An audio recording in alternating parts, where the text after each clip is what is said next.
Hello guys, हाम्रो चाहिँ अब आज चाहिँ भात, अचार, किनिमाको झोल, सुँगुरको मासु, गाईको दुध।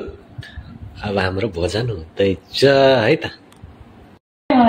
आजको पकाउने मान्छे चाहिँ यो मान्छे हो। लाजाले हात छेकिरहेको छ। नदेखाउनु भन्दैछु त। कति नै राम्री जस्तो क्या। हेलो गाइज, आज चाहिँ हैन अब किनिमाको झोल अनि रुख भेन्टाको अचार, सुँगुरको मासु, काजुको दाना प्लस गाईको दुध अनि भात। अब मेरो भोजन चाहिँ यस्तै चल्छ हैन। 9 बजीसम्म फुटबल खेलेर आए र अब भोजन चाहिँ ठ्याक्क यसरी विदेशमा श्रीमती लिएर राख्दाको फाइदा चाहिँ मैले उठाइरहेको छु है गाइज। ल किनिमाको झोल हाले अब अनि ट्याक्क मुसे। आमा यो फेरि किनिमा चाहिँ इलामको अर्ग्यानिक कालो के अरे भटमासको है।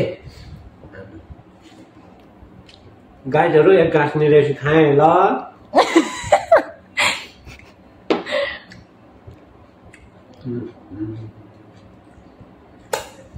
साह्रै मिठो। अब एउटा सुँगुर त हान्नै पर्यो गाइजहरूलाई होइन। हेर्नु त गाइजहरू, वाउ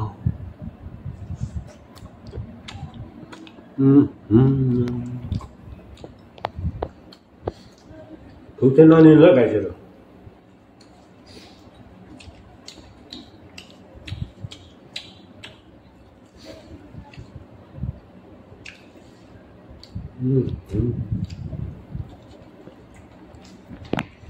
यसरी खाएपछि दाम ज्यान नलाएर के राख्नु गाईहरू।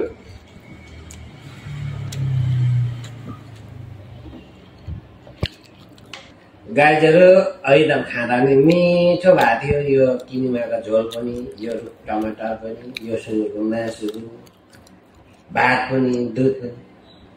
अहिले त यो बुढीले खै के हालेर पकायो नमिठो नमिठो भइरहेछ। खासै नमिठो भएर होला, चल्नु पनि सकेको छैन। ल म बिस्तारै उठेँ। अब यो चाहिँ क्लियरै गरेको छु होइन गाइजहरू। नमिठो भयो भने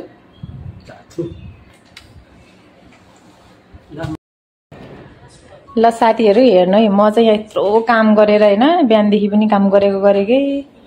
बिहान उठेर कहाँ गएर आएको नि, बल खेल्नु गएको कहाँ गएको भन्दै थियो। अनि आनन्द खायो। यति अघि हेल्प गर्न भनेर गरेन। मोबाइल यसरी छोडिदिए के अरे यो यसरी छोडिदिइरहेछ। अनि सुतेछ मजाले। हेर्नु ल, अनुहार सनुहार छोपेर। सबैको बुढाहरू यस्तै हो कि मेरो मात्रै यस्तो हो?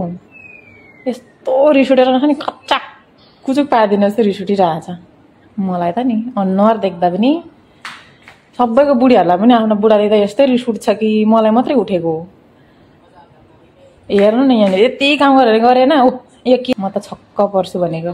सुतेछ अब भयो त। अब केही मतलब केही छैन। ल केटीहरू चाहिँ को बिहे गरेको छ सबैको बुढाहरू यस्तै हुन्छ कि मेरो मात्रै? ल भनिदिनु पऱ्यो कमेन्टमा ल त।